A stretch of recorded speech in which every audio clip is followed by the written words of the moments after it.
ఉమ్మడి ఆంధ్రప్రదేశ్ మాజీ సీఎం నాదెండ్ల భాస్కర్రావు కన్నుమూశారు. కొంతకాలంగా అనారోగ్య సమస్యలతో బాధపడుతున్న ఆయన హైదరాబాద్లోని ఓ ప్రైవేట్ ఆసుపత్రిలో చికిత్స పొందుతూ ఈ రోజు తుది శ్వాస విడిచారు. భాస్కర్రావు మృతి పట్ల తెలుగు రాష్ట్రాల రాజకీయ ప్రముఖులు సంతాపాన్ని వ్యక్తం చేశారు.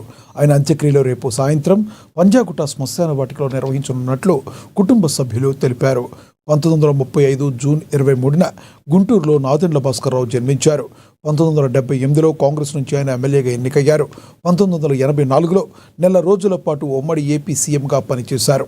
ఎన్టీఆర్, మర్రి చెన్నారెడ్డి, అంజయ్య హయాంలో మంత్రిగా కూడా బాధ్యతలు నిర్వర్తించారు.